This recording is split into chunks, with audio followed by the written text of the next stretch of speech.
சென்னையில் 11 வயதினரிடையே கஞ்சா போதைப்பொருள் பழக்கம் அதிகரித்து வருவது ஒரு தீவிரமான சமூக பிரச்சனையாக உருவெடுத்துள்ளது. இந்த பழக்கம் இளம் வயதினரின் உடல் நலம், மனநலம், கல்வி மற்றும் சமூக உறவுகளில் கடுமையான விளைவுகளை ஏற்படுத்துகிறது. இது அவர்களின் எதிர்காலத்தையே கேள்விக்குறியாக்குகிறது. ஆர்வக் கோளாறு, சகாக்கள் அழுத்தம், உணர்ச்சிபூர்வமான பிரச்சனைகள், சமூக ஆதரவு இல்லாதது மற்றும் எளிதில் போதைப் பொருட்கள் கிடைப்பது ஆகியவை 11 வயதினர் போதைக்கு அடிமையாவதற்கான முக்கிய காரணிகளாகும். இந்த காரணிகள் அவர்களை எளிதில் போதைப் பொருள் பயன்பாட்டின் பக்கம் தள்ளிவிடுகின்றன. சென்னையின் நகர்ப்புற பகுதிகளில் போதைப் பொருள் பயன்பாடு அதிகமாக உள்ளது. ஒரு ஆய்வின்படி போதைக்கு அடிமையான 11 வயதினருக்கும் குற்றவியல் நடத்தைக்கும் இடையே ஒரு குறிப்பிடத்தக்க தொடர்பு உள்ளது. உயர் வகுப்பு குடும்பங்களைச் சேர்ந்த 11 வயதினரிடையேயும் இது அதிகரித்துள்ளது. பள்ளிகள் மற்றும் கல்லூரிகளுக்கு அருகிலுள்ள பொது இடங்களிலும் குடியிருப்புகளிலும் போதைப் பொருட்கள் விற்கப்படுவதாக தகவல்கள் தெரிவிக்கின்றன. இது இளம் வயதினருக்கு போதைப் பொருட்கள் எளிதில் கிடைப்பதற்கான ஒரு முக்கிய காரணமாக அமைகிறது. இளைஞர்கள் மத்தியில் கஞ்சா மிகவும் எளிதாக கிடைக்கும் போதைப் பொருட்களில் ஒன்றாக உள்ளது. இது ஒரு பெரிய சவாலாக மாறியுள்ளது, ஏனெனில் இதன் எளிதான அணுகல் இளம் வயதினரை போதைக்கு அடிமையாக்கும் அபாயத்தை அதிகரிக்கிறது. சமீபத்தில் வேளச்சேரியில் நடந்த ஒரு சம்பவம் 11 வயதினரிடையே போதைப்பொருள் பயன்பாட்டின் அபாயகரமான விளைவுகளை எடுத்துக்காட்டுகிறது. இந்த சம்பவம் சமூகத்தில் பெரும் அதிர்வலைகளை ஏற்படுத்தியுள்ளது. இந்த சம்பவத்தில் 11 வயதினர் ஒரு குடியிருப்பு பகுதியில் ஒரு ஜெப்டோ டெலிவரி ஊழியரை தாக்கியுள்ளனர். இது போதைப் பொருட்களின் பயன்பாட்டிற்கும் வன்முறை செயல்களுக்கும் இடையே உள்ள தொடர்பை வெளிச்சம் போட்டு காட்டுகிறது. இந்த சம்பவம் போதைப் பொருட்களின் பயன்பாட்டிற்கும் வன்முறை செயல்களுக்கும் இடையே உள்ள தொடர்பை வெளிச்சம் போட்டு காட்டுகிறது. போதைப்பொருள் பயன்பாடு இளம் வயதினரை குற்றச் செயல்களில் ஈடுபட தூண்டுகிறது என்பதை இது நிரூபிக்கிறது.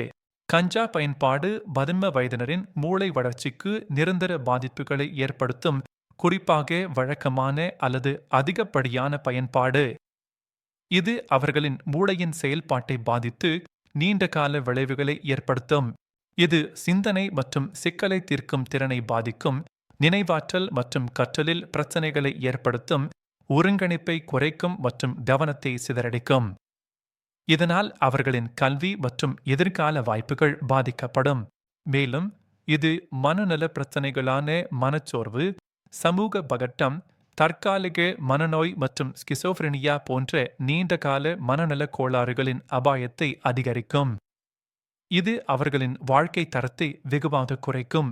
11 வயதினர் கஞ்சா பயன்படுத்தும் போது பள்ளியை விட்டு வெளியேறுவதற்கும் கல்லூரி படிப்பை முடிக்காமல் இருப்பதற்கும் அதிக வாய்ப்புள்ளது.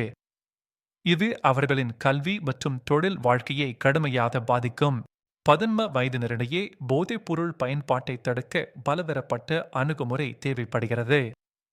பெற்றோர்கள், ஆசிரியர்கள் மற்றும் சமூகத்தினர் இணைந்து செயல்பட வேண்டும். இது ஒரு கூட்டு பொறுப்பு.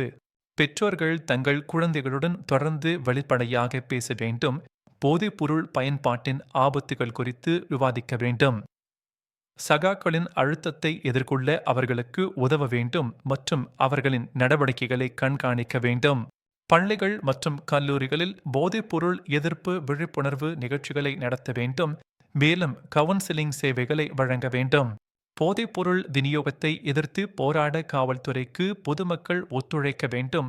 தகவல்களை தெரிவிக்க 10,581 அல்லது வாட்ஸ்அப் 9498410581 போன்ற உதவி எண்களை பயன்படுத்தலாம். போதைப்பொருள் தொடர்பான குற்றங்களில் ஈடுபடும் சிறுவர்களை விநியோகஸ்தர்களாக பயன்படுத்துவதை தடுக்க வேண்டும்.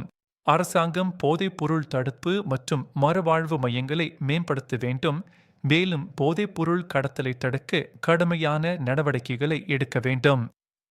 சமூக நீதி மற்றும் அதிகாரமளித்தல் அமைச்சகம் தேசிய போதைப்பொருள் தேவை குறைப்பு செயல் திட்டத்தை செயல்படுத்தி வருகிறது. இளம் தலைமுறையை போதைப்பொருள் பழக்கத்திலிருந்து காப்பாற்றி பாதுகாப்பான மற்றும் ஆரோக்கியமான எதிர்காலத்தை உருவாக்க பெற்றோர்கள், ஆசிரியர்கள், சமூகத்தினர் மற்றும் அரசாங்கம் இணைந்து செயல்பட வேண்டும். இது ஒரு ஒருங்கிணைந்த மற்றும் தொடர்ச்சியான முயற்சியாகும்.